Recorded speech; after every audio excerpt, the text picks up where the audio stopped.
Ladies and gentlemen of the press, hi, I'm Leo D, and I'd like to tell you about my idea for tonight. It's an International D's Day to be celebrated today, the 10th of April.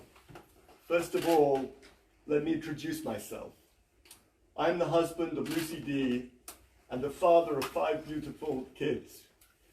That is until Friday morning at 10:52 a.m. The 7 of us set off in 2 cars from our home in Efrat, near Jerusalem, on Friday morning to meet my parents, sister and nephews who were driving up in a 3rd car for a holiday in Tiberia. Lucy was with Maya and Karen in our white Nissan Micra, and I was with Tali and Yehuda in our brown Nissan Micra. We were ahead of the other cars. At 11:07, I received a call from my sister who had set off with my parents an hour behind us. She told us that there had been an attack on a car on the route up north and she'd been diverted. Were we okay? Yes, I said, but let me immediately call Lucy. I called Lucy. No answer. I called Maya. No answer. I called Rena. No answer. Then I saw a missed call from Maya at 10:52. I hadn't noticed it ring. I hadn't picked up the phone. The feeling that she called me during the attack and I wasn't able to speak to her will come back and haunt me for a while. I checked Google Family Link and I saw that they were all located at the Hamra Junction. At the same moment, however, Tali had seen posted on Instagram a photograph that a passing car must have taken of the wreck, where she saw the back of a white car with a bullet hole and suitcases on the back seat with blood on. The suitcases were definitely ours. I immediately turned around. I drove like a lunatic to the Hamra Junction. We got there at 12:30. The police wouldn't let us see the car, and by this point we knew that the 2 younger girls had been killed by a terrorist with an automatic Kalashnikov rifle, 20 bullets. And the older woman had been airlifted to Hadassah Ein Kerem Hospital in Jerusalem. I wanted to be with Lucy in the hospital, but we couldn't believe that this was our car until we saw our family. So I wanted to see the girls, or at least the car, for myself. After what seemed like a lifetime, it was actually 3 lifetimes. I convinced them to bring us an ID card that they'd received from the scene. It was Maya's. I went numb. I didn't cry yet. I was highly rational. I went back to the car and I drove another hour and a half straight to the hospital. Lucy had had 2 bullets, one through her brainstem and one lodged at the top of her spine. There was an operation, there was reason for hope, but alas, our family of 7 is now a family of 4. Today is the first time that the 3 festivals of Pesach, Easter, and Ramadan have coincided for 30 years. Pesach and Easter are both festivals about redemption, making the world into a better place. Fasting on Ramadan, I have learned, generates empathy for those in need, and thereby is also about making the world into a better place. Making the world into a better place is a good thing. All world religions believe that we have the power to differentiate between good and evil, so that we can choose to do good. And if we choose to do good, then we make the world into a better place. I am saddened that recently, maybe over the past 20 years of my life, this innate ability to differentiate between good and evil has gradually been lost from humanity.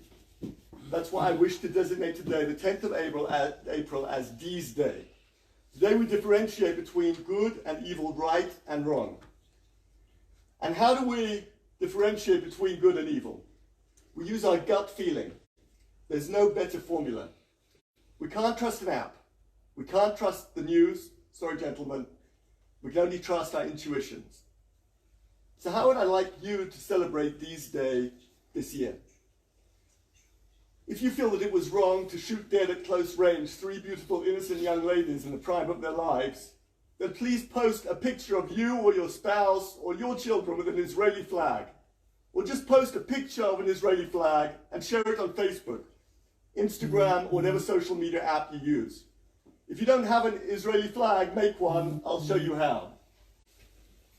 There's a line at the top, there's a line at the bottom, there's a triangle, and an upside down triangle, and that's an Israeli flag. If somebody wants to take a picture, they can post it on Instagram.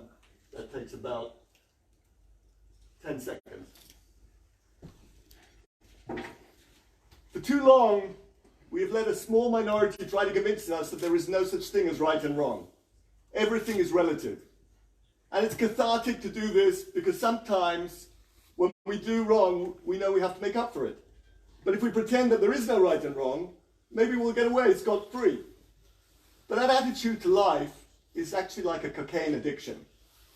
I'm told you can take one shot of cocaine and feel good. And likewise, when you convince yourself that there is no right and wrong, so the terrible thing I did was not so terrible after all, you feel good. But then you do something worse, and then you need 2 shots of cocaine to numb the pain which is caused because your soul knows it did something really bad. Before you know it, you're taking 20 shots a day and convincing yourself that any terrorist is justified to kill any innocent civilian because he has his cause. On the other side, my beautiful wife, late wife, Lucy, and I have tried to bring up our children with strong moral values, helping others, caring for others, building community. And Baruch Hashem, thank God, I believe that Tali, Karen, and Yehuda will do just that in their lives and pass those values down to their children and hence play their part in building a better world. This anonymous terrorist with the Kalashnikov, what did he achieve? A temporary victory? Some marks he can carve into his gun? Where's his future? Is he spending time with his children to teach them decent life values? Does he even have children? Or is he a child himself? A product of a broken culture that doesn't differentiate between good and evil. So he can't see a future for himself. He's taking 20 shots of cocaine, 1 for each bullet, in order to numb his soul, which is telling him, you are pure evil. The Bible, the best-selling book of all time, teaches us one major lesson. We can all make the choice between good and bad. And not only that, we can recognize good and bad through our gut feeling, although as Jews we believe that studying the Bible thoroughly makes us even better at getting that gut feeling right. Sometimes we see a news article or a social media post that demonizes someone good and idolizes someone bad. It gets many likes, so we like it too. Although in our heart of hearts, we sort of feel that it's not good for us or for mankind. That's a sort of shot of cocaine for us. We overcome the pain of doing something bad by clicking on like, which gives a short-term, millisecond high. And so we contribute to the problem because now there are more likes and more people who share it on. So let's reverse this negative loop. I urge you to post an Israeli flag in a good way. You be the judge and share it with your friends and let them share it onwards. And let's see how many likes and how many shares we can get. Today is D's Day, when we can all differentiate between good and bad by sharing a picture with an Israeli flag. Let the Israeli flag today send out a message to humanity, which is, we will never accept terror as legitimate. We will never blame the murder on the victims. There is no such thing as moral equivalence between terrorist and victim. The terrorist is always bad. Imagine children at the beach. I had many years of that. One girl builds a sandcastle, beautiful, skillful, detailed. A little boy comes along and kicks it over. An adult who is neither parent to that child or that child tells the mother of the girl who built the sandcastle, your daughter is guilty of causing this violence because she built the sandcastle in the first place. Another adult agrees, and a third and a fourth. Isn't that how the world media treats Israel? We build, they murder us, they destroy, but it's your fault since you built it in the first place. So let's make today D's Day. remembering Rena, Maya, and Lucy D. And also remembering the beginning of the turnaround in the Second World War, when the forces of good started to overcome the forces of evil. And the D also stands for differentiate, because on D-Day we have to differentiate between good and evil. And the Israeli flag is the sign of good. It's a sign of building something worthy. The most successful modern state, 75 years, and one of the global leaders in clean technology, saving lives all over the world through drip irrigation, agricultural technology, medicines, computers, phone chips, voicemail, Waze, electric car technology, Intel chips, lab-grown meat, and so much more. Yes, Israel and good is about building. Evil is about destruction.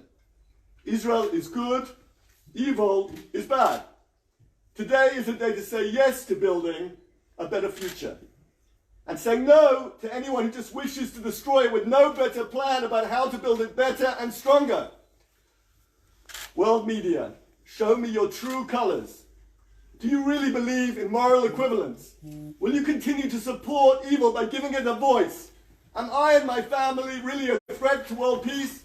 We who teach kindness and love, we who value life over anything else. Is this anonymous killer really justified? Is he progressing moral values and a future for himself? Come on, wake up, listen to your souls. Do you really believe it? Or does it just sell advertising space for material goods that none of us actually need? Is it just blaming the builder for making something that someone else can destroy, just like those parents on the beach? Have we gone mad? Or can we still rescue this world from not seeing the difference? The Israeli flag is a sign of building a better future, and we know that. It represents the best of Jewish culture, which is about building a better world. These days, the day of saying, differentiate and don't destroy. The time has come to look at Israel in a new light. First, we Jews brought you the Bible. Now we bring you a country that has so much good it can share with humanity. Israel is a startup nation, a builder of so much of what is good for all of humanity. My plea to the world is, support Israel's cause. Don't stand in our way. Support good over evil. If we support the good and reject the evil, then we can all play our part in building a better world. So make today D's Day. Just share a post with an Israeli flag and let the message out. If we differentiate between good and evil, then we can all help make this world a better place. Do it for your soul. Do it for the souls of Maya, Rena, and Lucy D. Do it for all of humanity. And do it now. It has never been more urgent. Thank you.